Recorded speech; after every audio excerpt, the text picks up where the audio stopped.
I never thought I'd be the guy sitting in a parked car at 2 a.m., rain pelting the windshield, staring at the glow of a motel sign while my entire world collapsed.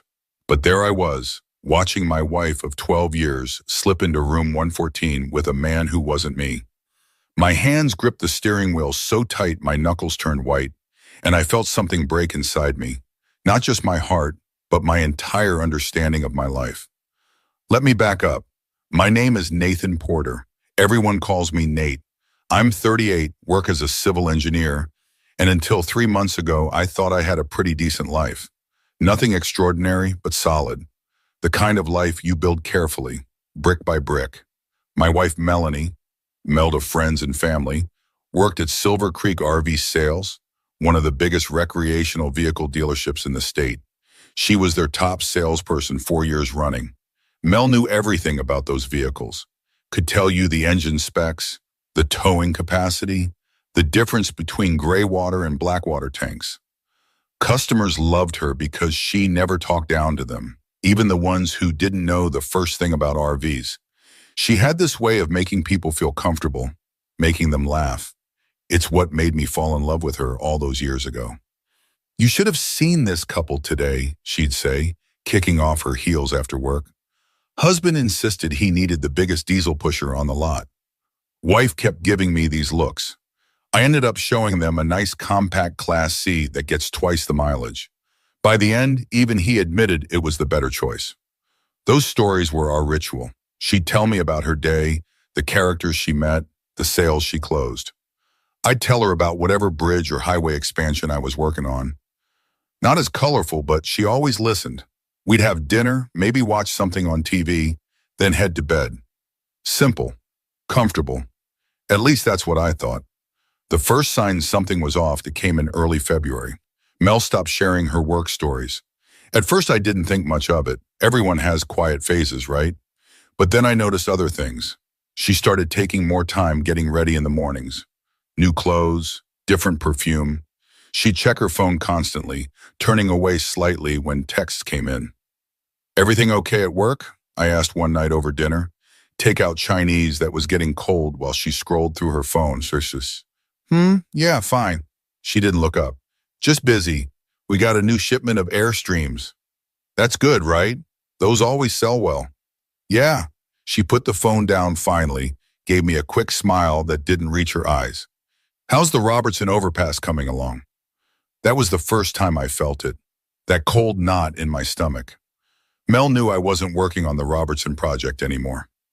I'd been telling her about the new highway interchange for weeks. I tried to brush it off. Maybe she was just distracted. Work stress. But the knot stayed, growing a little tighter each day. She started working late more often. Sometimes she'd come home smelling faintly of whiskey. "Just one drink with the team to celebrate a big sale," she'd say. Her boss, Alex Davidson, had apparently instituted these little celebrations. Alex, even the name started to grate on me. Alex thought this. Alex suggested that. Alex was implementing a new sales strategy. Alex. I'd met him a few times at company events. Tall guy, early 40s, with that polished look of someone who spends a lot on haircuts and watches. Always had this smile that seemed practiced in a mirror. Too perfect, too confident. I never liked him, but I kept that to myself. Mel seemed to respect him, and that was what mattered. Until the night everything shifted. It was a Thursday in March. Mel had texted she'd be late. Another team celebration. I decided to surprise her with dinner when she got home. Picked up steaks from that butcher shop she liked. Got some fancy vegetables I couldn't pronounce. Even stopped by the liquor store for her favorite wine. Around 9 p.m., I heard her car in the driveway. I had everything ready. Table set, candles lit, music playing low. Romance wasn't dead in our marriage. At least, I didn't think it was. The moment she walked in, I knew something was wrong. Her blouse was buttoned incorrectly. Her hair was mussed in a way that couldn't be explained by wind. And when she saw the table, the candles, me standing there with a stupid grin on my face, she looked guilty. "Oh, Nate," her voice cracked a little. "What's all this?" "Just thought I'd surprise you. Rough day?" She nodded, not meeting my eyes. "You could say that." "Want to talk about it?" Actually, I think I need a shower first. She moved past me quickly, her perfume mixed with something else, cologne that wasn't mine. I stood there for a long time after she disappeared upstairs, staring at the flickering candles, the cooling steaks. The knot in my stomach turned into a block of ice. Later, after a silent dinner where she picked at her food and avoided conversation, I watched her scroll through her phone again, her face illuminated by the blue light. She'd angled away from me, but I caught glimpses of text messages. One name kept appearing. Alex. So, I said, trying to keep my voice casual, how's Alex these days? Her thumb froze mid-scroll. What? Your boss, how is he? Still doing those team celebrations? He's fine. And yeah, that's where I was tonight. She turned off her phone, finally looking at me. Why? Just curious. You talk about him a lot. She frowned. I don't talk about him that much. Maybe not lately, I conceded. Lately, you don't talk much about anything. That sparked something in her eyes, irritation, maybe even anger. What's that supposed to mean? Nothing, just an observation. I stood up, collecting our plates. You've been distant, distracted. I've been working hard, Nate. The new quarter just started, and Alex has set some pretty aggressive sales targets. There it was again. Alex. Right. I turned toward the kitchen, then stopped. Your blouse was buttoned wrong when you came home. The silence behind me was deafening. When I turned back, her face had gone pale. What are you implying? Her voice was tight. I'm not implying anything. I'm just saying what I saw. She stood up abruptly. I'm going to bed. I'm too tired for this. That night, she slept on her side, her back to me, as far to the edge of the bed as possible without falling off. I lay awake for hours, staring at the ceiling, the ice in my stomach spreading through my veins. The next morning, she was gone before I woke up. A text message explained she had an early meeting. With Alex, I called in sick to work that day. Couldn't focus anyway. Instead, I did something I never thought I'd do. I went through her things, her drawers, her closet, her side of the bathroom. I wasn't even sure what I was looking for until I found it. A small black notebook tucked inside a shoebox at the back of her closet. Most of it was work stuff, customer names, preferences, follow-up notes. But there were other entries too, personal ones, about Alex, how he'd started complimenting her more, small touches on her arm or back during conversations, private meetings in his office to discuss strategy. And then the entries changed. AD asked me to dinner to discuss the Henderson account, said it would be more comfortable away from the office. I should have said no. The next entry was short. I said yes to dinner. What am I doing? After that, the entries became more sporadic but more intense. AD kissed me in his office today. I didn't stop him. Met AD at the Lakeside Motel. Told Nate it was a late sale. I hate lying to him. AD says he's falling for me. Says he's never felt this way. I don't know what to believe anymore. The last entry was from 2 days ago. AD wants me to leave Nate. Says we could start fresh somewhere else. Part of me wants to. What does that say about me? I sat on the floor of our bedroom for what felt like hours, the notebook open in my lap. 12 years. 12 years of what I thought was a good marriage, and she was considering leaving me for some smooth-talking sales manager with a nice watch and practiced smile. When I finally got up, I had a plan. Not a good one maybe, but a plan nonetheless. I wouldn't confront her yet. I'd watch, wait, gather my own evidence, and then, well, I wasn't sure what came next. That night when she came home, I pretended everything was normal, asked about her day, told her about a problem with one of my project designs. We ate dinner, watched TV, but everything felt hollow, like we were actors in a play, reciting lines without feeling. She got a text around 9 p.m. that made her stand up suddenly. I forgot some paperwork at the office.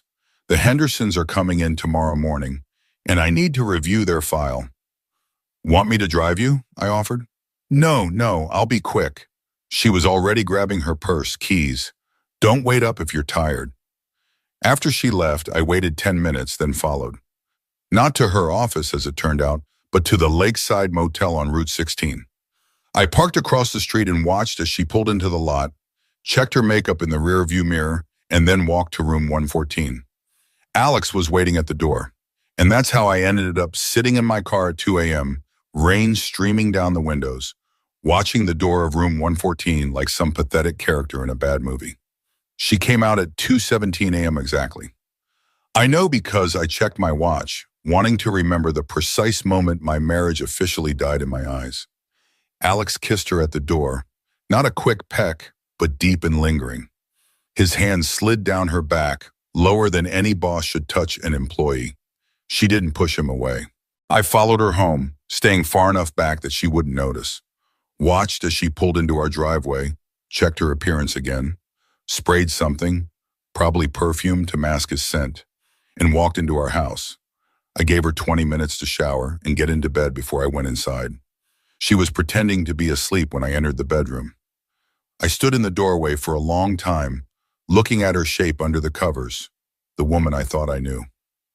"How was the office?" I asked quietly. She startled, then turned over slowly. "What? Oh, fine. Found what I needed." "Good," I paused. "And how was Alex?" Her body went rigid. "What?" "Alex, your boss, the guy you just spent 4 hours with at the Lakeside Motel." She sat up, clutching the sheet to her chest. "Nate, I don't." My voice sounded strange, even to me. Calm but hollow. "Don't lie anymore. I saw you. I followed you. I saw you go into that room, and I saw you leave. I saw him kiss you goodbye." Tears filled her eyes. "It's not what you think." I laughed, a harsh sound without humor. "Really? That's what you're going with? The oldest line in the book?" "Please, just let me explain." "Explain what, Mel? Explain how you've been sleeping with your boss? How you've been lying to me for... How long has this been going on?" She was crying now, tears streaming down her face. 2 months. "But Nate, it's complicated." 2 months, I repeated. 2 months of lies, 2 months of coming home to me after being with him. I ran a hand through my hair. God, I feel sick. "Please, Nate, just sit down. Let's talk about this." "Talk?" I shook my head. "I found your notebook, Mel. I know you're thinking about leaving me for him. What's there to talk about?" Her eyes widened at the mention of the notebook. "You went through my things?" "Yes, I did. After months of you being distant, coming home late, smelling like another man's cologne. Yes, I snooped. Sue me." "That's private," she whispered. "So is marriage," I shot back. "Or at least I thought ours was." She looked down at her hands. "I never meant for this to happen. Nobody ever does." I leaned against the door frame, suddenly exhausted. "So what now? You want to be with him? You want to leave?" "I don't know." Her voice was small. "I'm confused." "Confused," I echoed. "Well, let me help you with that confusion. I'm going to a hotel tonight. You can stay here and figure out what you want, but I'll tell you this. If you choose him, we're done. No second chances." "Nate, please. I need some air." I turned to leave, then stopped. "One question. Do you love him?" She didn't answer right away, which was an answer itself. Finally, she whispered, "I think I might." I nodded slowly. "Then maybe you should be with him." I packed a bag while she cried in our bed. The bed we'd picked out together 6 years ago, arguing good-naturedly about firm versus soft mattresses. The bed where we'd made love countless times. The bed where, apparently, our marriage had started dying without me noticing. As I headed for the door, she called out, "Nate, wait. There's something you should know about Alex." I paused, hand on the doorknob. "Unless he's dying of a terminal illness, I don't care." "It's not just me." Her voice was steadier now. "He does this with all the female sales staff. Has for years." I turned slowly. "What?" She wiped her eyes. "He picks someone, shows them special attention, makes them feel chosen. Then he moves on. There was Diane before me, and Rebecca before her."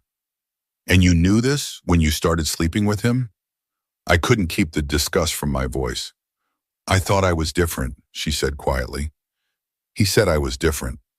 "Jesus, Mel." I shook my head. "They always say that. It's manipulation 101. I know that now, she whispered, but it felt real. Real enough to risk our marriage, to lie to my face for months. I'm sorry. Yeah, I opened the door. Me too. I spent the night at the Comfort Inn off the highway. Didn't sleep, just stared at the ceiling, replaying the last few months in my head, looking for signs I'd missed. There were plenty now that I knew what to look for. Morning came, and with it, clarity. I wasn't ready to give up on 12 years of marriage, not without a fight, not without making Alex Davidson pay for what he'd done. I went to work, though I couldn't focus worth a damn. My colleague Tony noticed something was off. You look like hell, man, he said, dropping into the chair across from my desk. Everything okay? I considered lying, saying everything was fine. Instead, I heard myself say, Mel's having an affair with her boss. Tony's face fell. Shit, Nate, I'm sorry. You sure? Caught her at a motel with him last night. He winced. What are you going to do? I don't know yet. I rubbed my eyes. But I need to do something. Apparently, this guy has a history of going after his female employees, makes them feel special, sleeps with them, then moves on to the next one. Tony frowned. That sounds like sexual harassment. Yeah, I guess it does. I hadn't thought of it quite that way. I'd been too focused on the betrayal, on my own pain. No, seriously, Tony leaned forward. If he's her boss, there's a power dynamic there. Even if she was willing, it's still messed up. She was definitely willing, I said bitterly. Maybe. Tony shrugged. Or maybe she felt pressured. Either way, what he's doing is wrong. And if he's done it multiple times, she mentioned 2 other women before her. Then there's a pattern. That's the kind of thing that gets companies sued. That sparked something in my mind. You think I could sue Silver Creek RV? I'm not a lawyer, but it sounds like they've got a predator in management who they've allowed to continue this behavior. So yeah, maybe.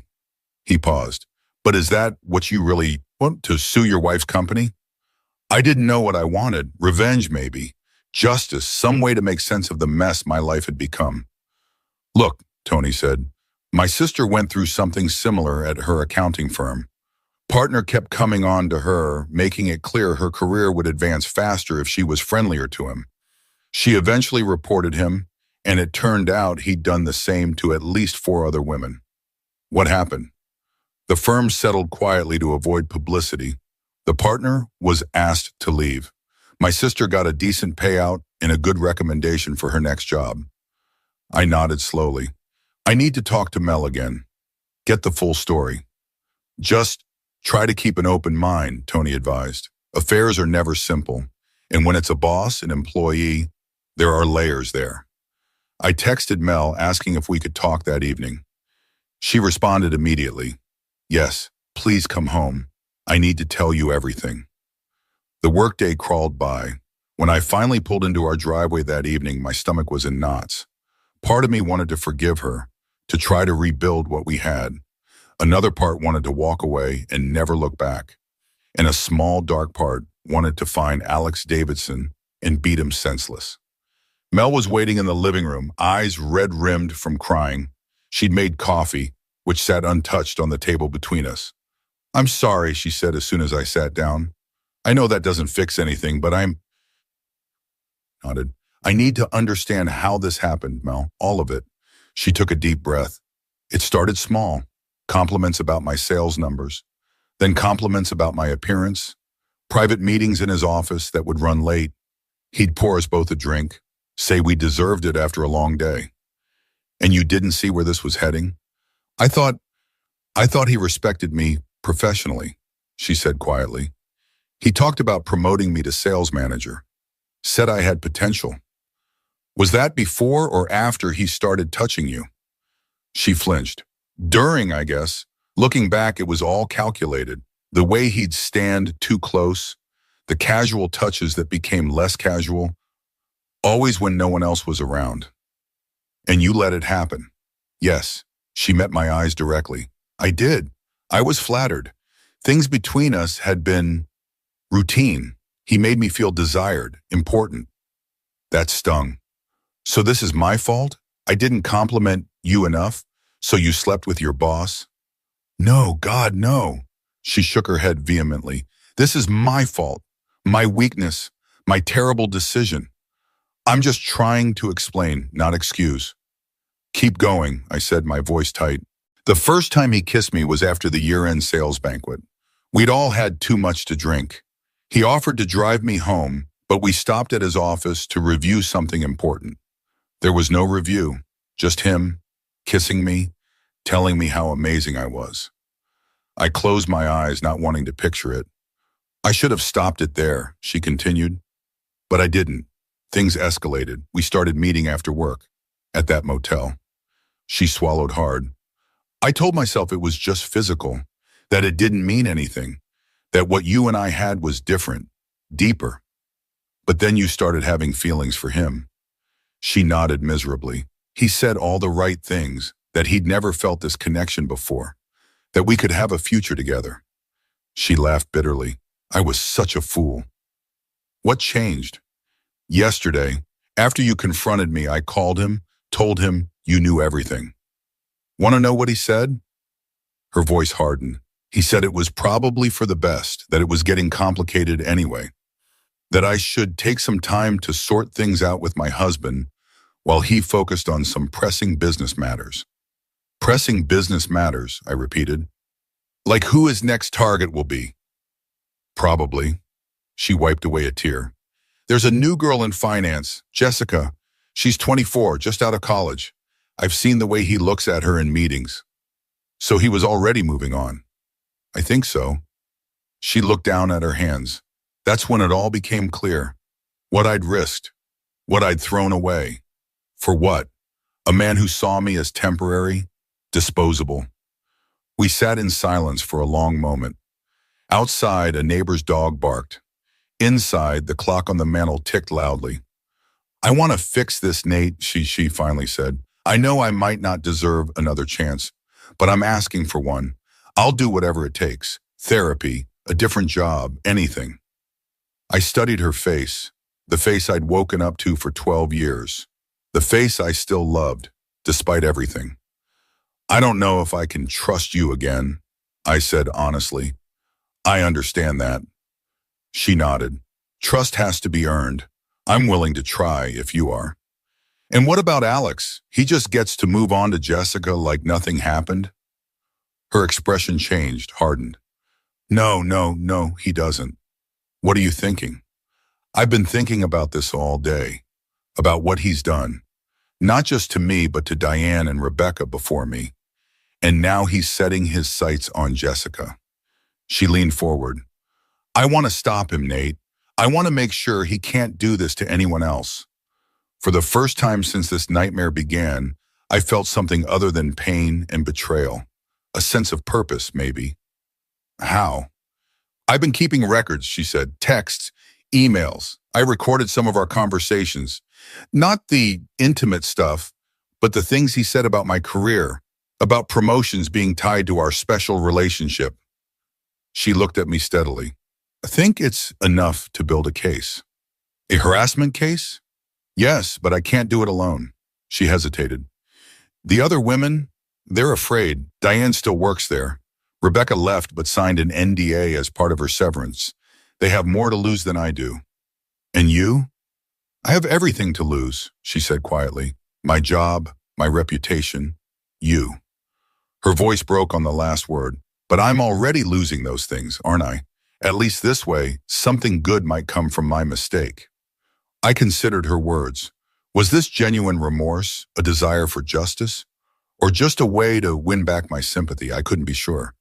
If we do this, I said slowly, it doesn't fix us. You understand that, right? This isn't some grand gesture that erases what happened.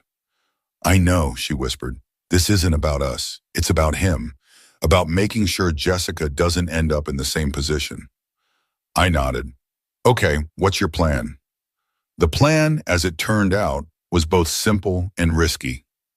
Mel would go to H with her evidence, the texts, emails, and recordings. She'd tell them everything, including her own willingness, but frame it within the context of Alex's pattern of behavior and the power dynamic at play.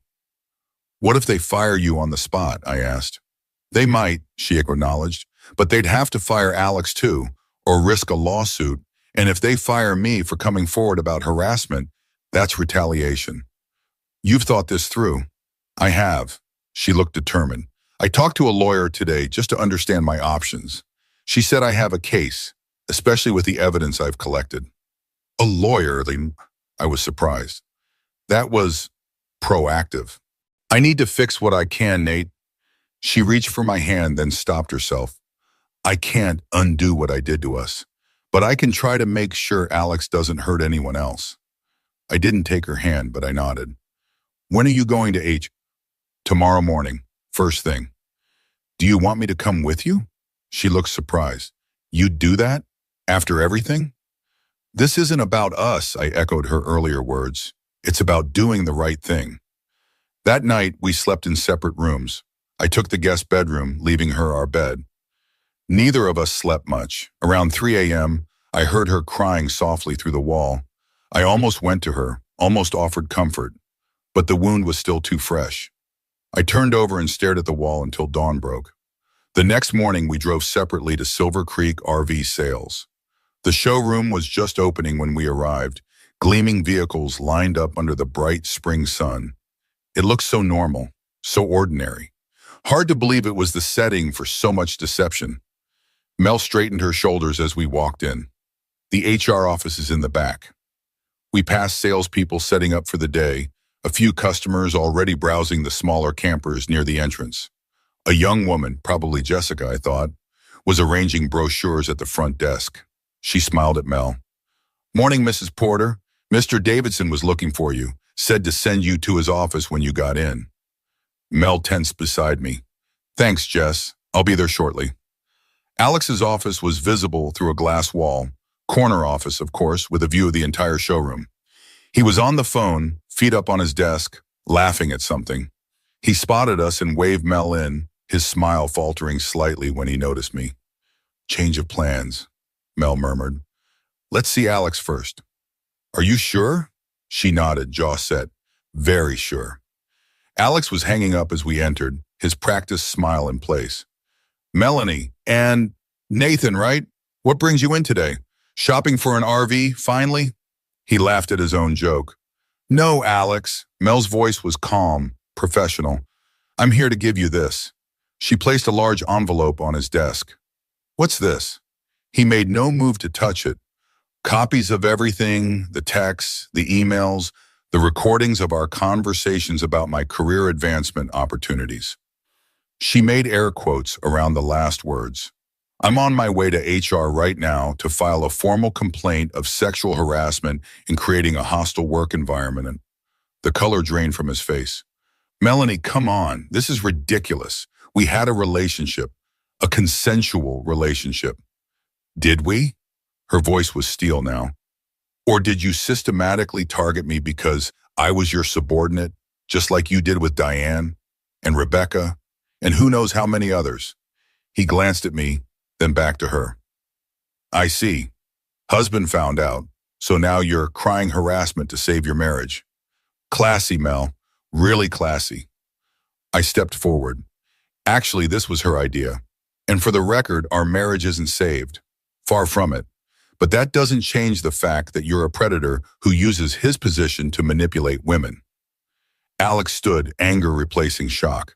You have no idea what you were talking about. Melanie came on to me. Ask anyone in the office. She's been after me for months. Really? Mel raised an eyebrow. Should we ask Jessica? I saw you moving in on her yesterday.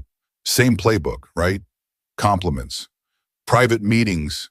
Promises of advancement. Get out of my office, we snarled. Both of you. Melanie, you're fired. Clear out your desk. She smiled coldly. You don't have the authority to fire me for reporting harassment. That's retaliation, and it's illegal. But by all means, put it in writing. My lawyer will appreciate the evidence. The door opened behind us. A woman in a sharp suit stood there, frowning. What's going on here? I could hear you from my office, Alex. Mel turned. Ms. Reeves, I was just on my way to see you, actually. I need to file a formal complaint. Patricia Reeves, the HR director, looked from Mel to Alex to me, then back to Mel. Why don't we continue this conversation in my office? All of you. The next few hours were brutal. Mel laid out everything. The initial flirtation, the escalation, the affair, the pattern of behavior with other employees. She admitted her own culpability while highlighting the power dynamic at play. She presented her evidence methodically, professionally. Alex denied everything at first, then tried to paint Mel as a scorned lover when the evidence became too overwhelming to deny. She's just angry because I ended things, he insisted. This is revenge, plain and simple. Is that why you told me it was for the best when my husband found out? Mel countered. Because you were moving on to Jessica anyway? Ms. Reeves frowned. Jessica Miller, our new financial assistant? Ask her if Alex has been giving her special attention, Mel suggested. Private meetings, compliments, mentoring offers. Ms. Reeves made a note. I will, but for now I need to take this up with senior management. Both of you should go home for the day, with pay. We'll continue this investigation and be in touch. You can't be serious, Alex protested. She admits she had an affair with me. How is that harassment? Mr. Davidson, Ms. Reeves said coolly, the fact that you don't understand the problem here is precisely the problem. Please collect your things and leave the premises. As we walked out, Alex grabbed Mel's arm. You'll regret this, he hissed. No one will hire you after I'm done talking. I stepped between them. Take your hand off my wife. Your wife? He laughed bitterly. The woman who's been in my bed for months? That wife? I wanted to hit him. God, how I wanted to. But instead, I smiled. Yes, that wife, the one who's brave enough to stand up to you, the one who's protecting other women from you. That wife. He let go of her arm, glaring at both of us before storming off toward the parking lot. In the car, Mel finally broke down. I'm sorry, she sobbed. I'm so sorry for all of it. I didn't comfort her. Couldn't yet. But I said, what you did in there was brave, the right thing. It doesn't fix anything between us. No, I agreed, it doesn't. We drove home in silence after that. The next few days were a strange limbo. We moved around each other carefully, politely, like roommates rather than spouses. Mel slept in the guest room now. I had reclaimed our bed, though I still had trouble sleeping in it. 3 days after the confrontation, Miss Reeves called. Silver Creek RV was terminating Alex's employment effective immediately. An investigation had revealed similar complaints from other female employees who had been afraid to come forward. Mel was being offered a promotion to sales manager, Alex's former position, if she wanted it, along with a significant raise. And if I don't want it? Mel asked, phone on speaker, so I could hear. Then a generous severance package, Ms. Reeves replied. The company recognizes that returning might be uncomfortable, given the circumstances. We're prepared to offer 6 months' salary, plus a positive reference for future employment. Mel looked at me, a question in her eyes. I shrugged. This was her decision. I need time to think about it, she told Ms. Reeves. Can I let you know next week? Of course, take the time you need. After hanging up, Mel turned to me by, what do you think I should do? I think you should do whatever helps you move forward, I said honestly. Whether that's taking the promotion or starting fresh somewhere else. And us? Her voice was small. Is there any moving forward for us? That was the question, wasn't it? Could we rebuild after this? Did I want to? I don't know, I admitted. I'm still processing everything. I understand. She wiped away a tear. For what it's worth, I want to try. Whatever it takes, counseling, complete transparency, anything. Let me think about it, I said, and I meant it. I would think about it. That night, I called Tony to update him on everything that had happened. So this scumbag is out of a job, he summarized. Good. He deserved worse. Yeah, but now I have to decide about my marriage. Tony was quiet for a moment. What does your gut tell you? That I still love her, I admitted, but I don't know if I can trust her again. Trust can be rebuilt, he said slowly. It takes time, work, but people do it. Would you, if it were Rachel? Tony had been married to his wife for 15 years. He considered this. I honestly don't know, man. I'd like to think I'd try, especially after 12 years together. But it would be the hardest thing I ever did. After we hung up, I sat on our back porch, nursing a beer, watching the stars come out. 12 years. 12 years of building a life together. Was I ready to throw that away? Or was I willing to do the hard work of rebuilding? I was still sitting there when Mel came out, tentatively taking the chair beside me. Can I join you? I nodded, offering her a beer from the cooler beside me. She took it, twisting off the cap. I've been thinking about what happened, she said after a while. Not just the affair, but everything leading up to it. And I realized there were problems in our marriage before Alex. Problems I didn't want to face. She took a sip of her beer. We stopped talking, really talking, stopped connecting. We were just coexisting. I wanted to deny it, to say our marriage had been perfect before she ruined it, but that wouldn't be honest. Yeah, I acknowledged. I felt it too. I just didn't know what to do about it. Me neither. She looked up at the stars. So I took the coward's way out, found validation elsewhere instead of working on us.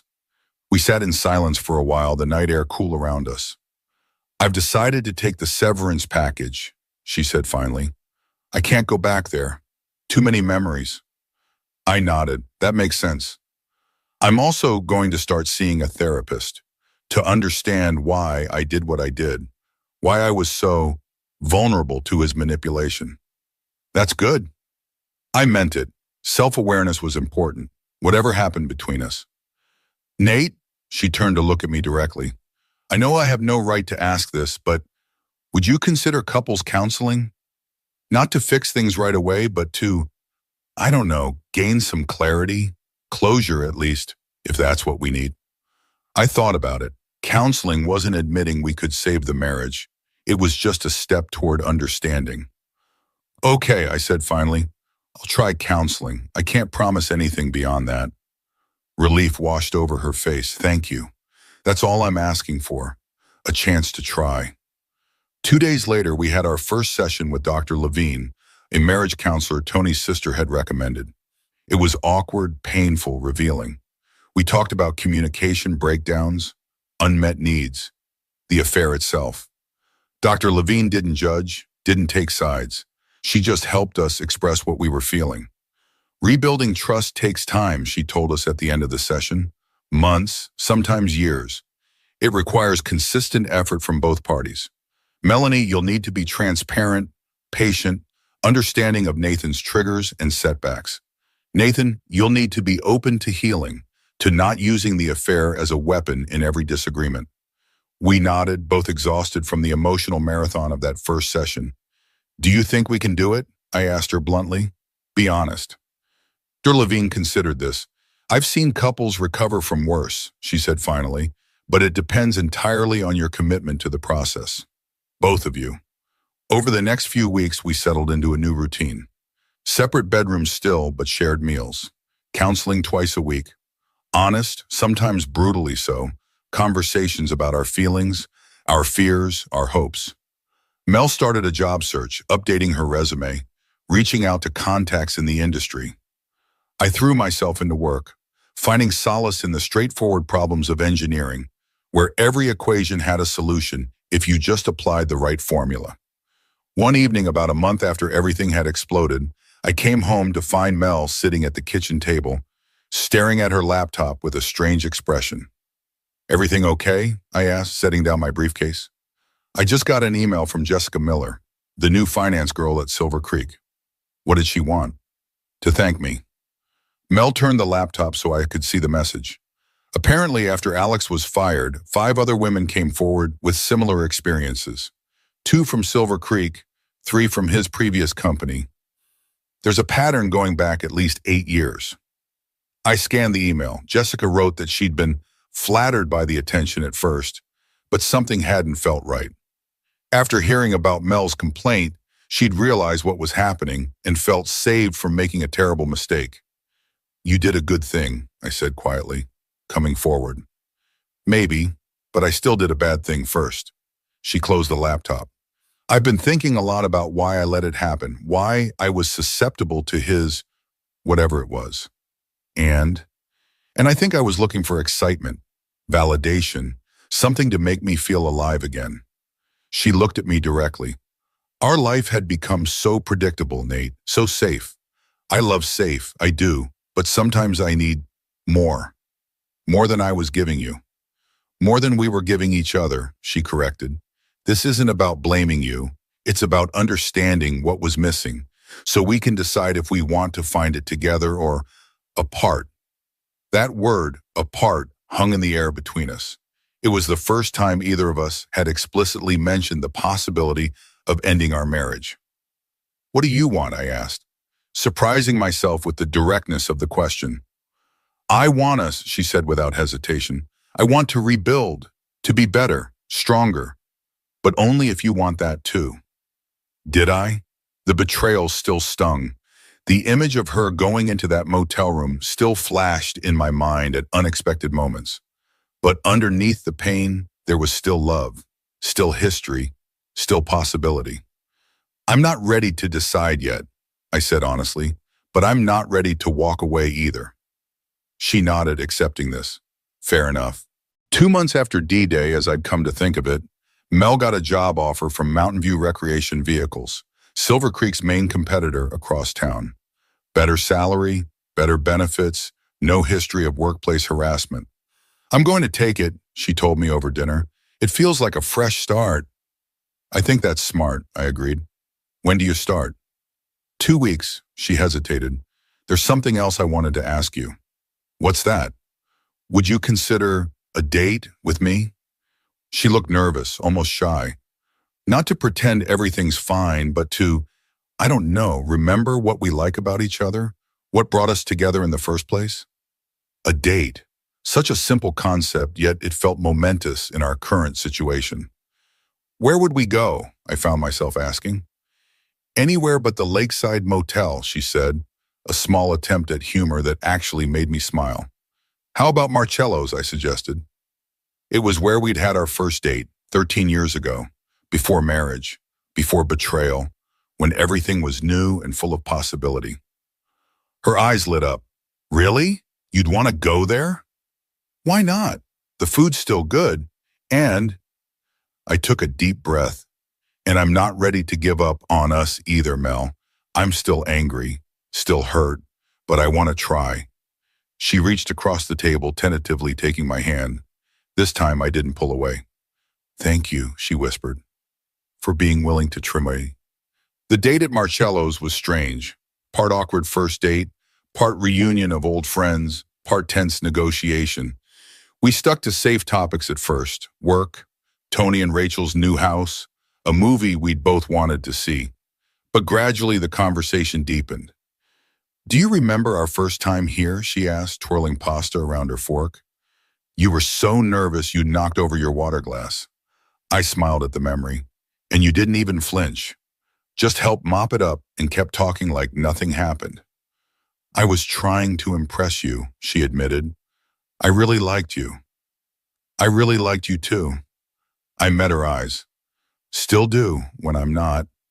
When you're not remembering what I did, she finished quietly. I nodded. Yeah. Do you think you'll ever be able to forgive me? Her voice was small, vulnerable. I'm working on it, I said honestly. Some days are better than others. She nodded, accepting this. I can live with that, as long as you're working on it. After dinner, we walked around downtown, the summer evening warm around us. We didn't hold hands, but we walked close enough that our arms occasionally brushed. It felt like progress. Small, tentative progress. 6 months after D-Day, we were still in counseling, still working through issues, still sleeping in separate bedrooms. But we were also talking more, sharing more, going on regular dates. Mel was thriving at her new job, free from Alex's toxic influence. I'd been promoted to senior project manager, overseeing the biggest highway expansion our firm had ever undertaken. One night, after a particularly good date, dinner and a concert in the park, we stood awkwardly at the doors to our respective bedrooms. I had a really nice time tonight, Mel said, sounding like a teenager after prom. Me too. I hesitated, then added, would you want to sleep in our room tonight? Just sleep, I clarified quickly. I'm not ready for more yet. Her eyes widened. Are you sure? No, I admitted, but I think I want to try. That night we lay side by side in our bed, a careful distance between us. It was strange and familiar all at once, like returning to a childhood home, recognizable but different. Nate, she whispered in the darkness. Yeah? I love you. I never stopped, even when I was making the worst mistake of my life. I was quiet for a long moment. I love you too, I finally said. That's what made it hurt so much. She didn't respond, but I felt her shift slightly closer. Not touching, but nearer. I didn't move away. 8 months after D-Day, Mel received a certified letter. It was from a law firm representing several women who were filing a class action lawsuit against Silver Creek RV and Alex Davidson personally for systematic sexual harassment and creating a hostile work environment. They wanted Mel to join the suit as a plaintiff. What are you going to do? I asked after she showed me the letter. She sat at the kitchen table, fingers drumming nervously. Part of me wants to join to help these other women, but another part wants to move on, I finished. Yes, she looked up at me. What do you think I should do? I considered this. I think you should do whatever helps you heal. If joining the lawsuit brings closure, do it. If it reopens wounds, don't. She smiled slightly. When did you get so wise? Therapy, I said dryly. Lots and lots of therapy. In the end, she decided to provide a deposition and evidence, but not join as a named plaintiff. It was a compromise that let her help without reliving the trauma daily through legal proceedings. The lawsuit made local news. Alex's name and picture were published, along with details of his predatory behavior. His wife left him, taking their 2 children. His reputation was in tatters. Last we heard, he'd moved to another state, unable to find work in the industry. I couldn't bring myself to feel sorry for him. 1 year after D-Day, we took a weekend trip to the coast. It was a deliberate choice. Our anniversary fell exactly 1 year and 2 days after I discovered the affair. We needed to reclaim that time, create new memories to overlay the painful ones. We walked on the beach, had dinner at a nice restaurant, stayed in a boutique hotel with a view of the ocean. We'd been intimate again for a few months by then, carefully, tentatively at first, then with growing comfort and passion. Not the same as before, but perhaps deeper in some ways, more intentional. That night after making love, we lay tangled together, listening to the waves crash outside our window. Are you happy? Mel asked softly, her head on my chest. I thought about it. Was I happy? Not in the uncomplicated way I'd been before, but there was something else now, a hard-won peace, a deeper understanding of ourselves and each other. I'm getting there, I said honestly, with you. She lifted her head to look at me. I still wonder sometimes why you stayed, why you were willing to try again. Because 12 years matters, I said simply. Because what we had was worth fighting for. Because people make mistakes, even terrible ones, and sometimes they deserve a second chance. Not everyone would see it that way.